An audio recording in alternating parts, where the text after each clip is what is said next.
The U.S. economy has lost 1.2 million jobs since April 2024, and Americans are feeling the economic downturn. The quits rate, a measure of how often workers voluntarily leave their jobs, is now down to about 2% after fluctuating in the years since the pandemic.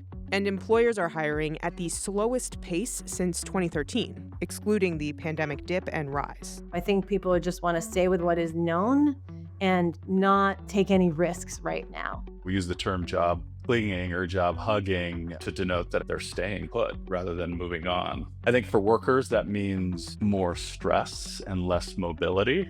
For companies, it looks like retention, but I think it hides disengagement. And then for the economy, it slows innovation just because people aren't moving and growing. 4 out of 5 employees surveyed said they're not thriving at work. Another 58% of U.S. professionals surveyed believe they have a wide range of skills that are being underutilized in their current roles. This all makes for a labor market that doesn't have a lot of churn in it. There's been a lot of anxiety about the direction of both the economy and the labor market. That is part of what's keeping people in jobs, and that could be a contributing factor to this, at least, perception of disengagement that is rising. Here's why so many Americans feel stuck in their jobs and what it means for the economy.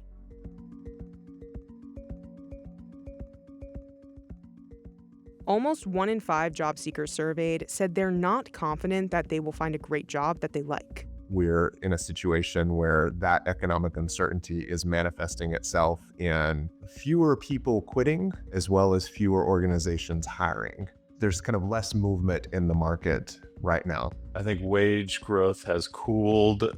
Job switching premiums have shrunk, and a lot of workers worry that their pay won't keep up with rising costs. So I think they're clinging to stability in a time of uncertainty. A lot of this does have to do with sentiment because companies are unsure about what's going to happen in the future. They see economic policies like tariffs. They're not quite sure how that's going to impact their bottom line, so they're nervous to hire people when they're not sure if they're going to have to turn around and then let people go in the near future.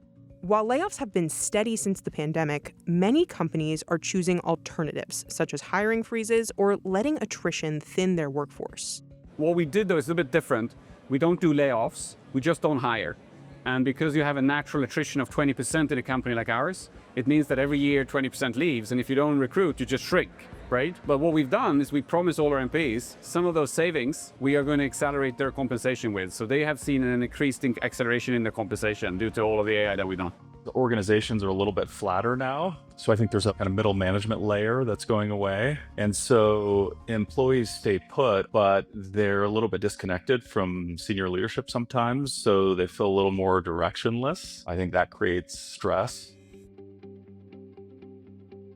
Staying put may feel like the safer option, but it can come with risks for both workers and employers. If you cling to your job and you get a little bit too complacent, that's not good either because then your employer can look at you as sort of low-hanging fruit for layoffs in the event that they eventually need to do that. Career coaches recommend that you focus on career growth. Even if you're not able to find a new job, you focus on opportunities to improve your skills, do things within your organization to boost your career growth and your opportunities in the event that a new job comes along later. There's some data also that points to wage growth for job hoppers has slowed down quite a bit. Economists still say that job hopping is probably the best way to raise your wages.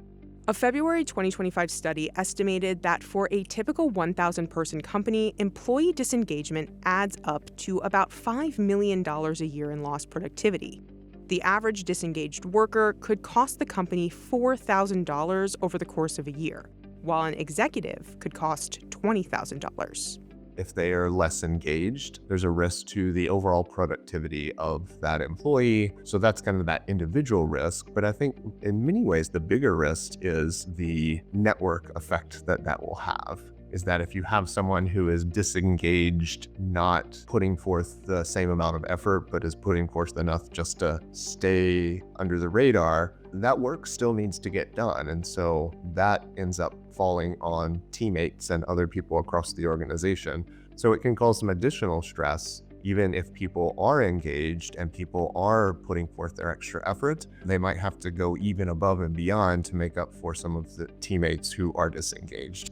Low turnover looks like stability for employers, but it can mask what I would describe as quiet quitting. 40% of workers in a recent survey feel directionless with fewer managers in place. Therefore, they maybe spin their wheels. So I think that has impact on productivity. I think it has impact on employee satisfaction. Ultimately, can have impact on a company's ability to grow, innovate, and that translates into a cautious workforce, slows labor mobility. And labor mobility historically has been a sign of productivity and innovation.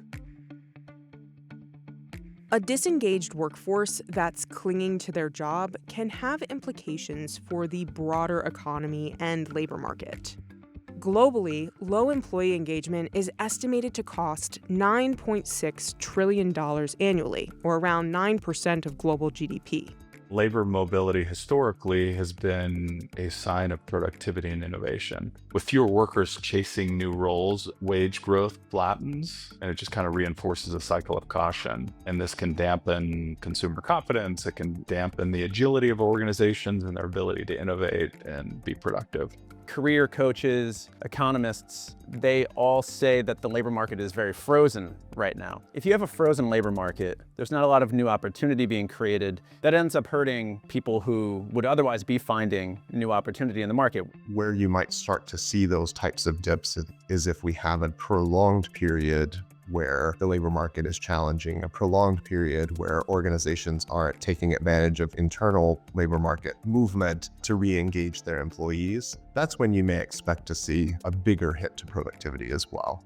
This trend of workers staying put has also degraded job seekers' bargaining power, which can lead to flattened wages.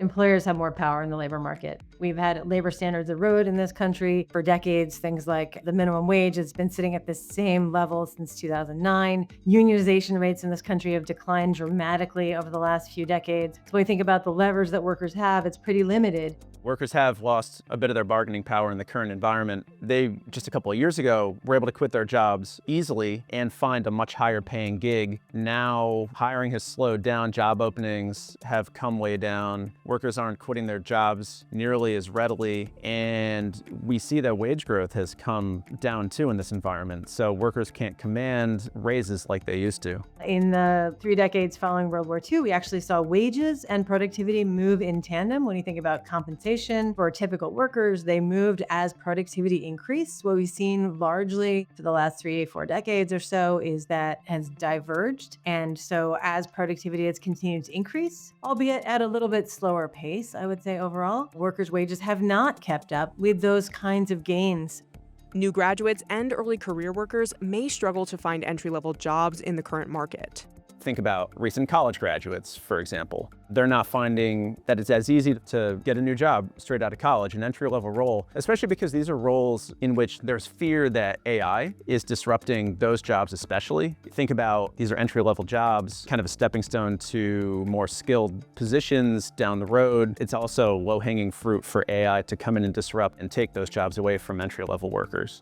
But this could also be an opportunity for innovative companies to pivot. If you think about the Gen Z workforce or entry-level workforce, they're much more moldable, teachable. You can reorient their skill sets. They're bright, they're sharp. I think they're street smart. They know how to use technology. That gives me a lot of hope. And so I think it isn't all doom and gloom. I think it's leaders need to think about, how do I repurpose the workforce? And then how do I get new entry or newer professionals? How do I retool their skill sets? How do I help them use AI to make better decisions, to be more productive, to do more at an earlier time in their careers? And so I think those who see it as an opportunity, if you can get the right leadership in place, the right lean workforce, leveraging technology and innovation, you can certainly grow and scale faster. And so I think there are a lot of opportunities, no doubt.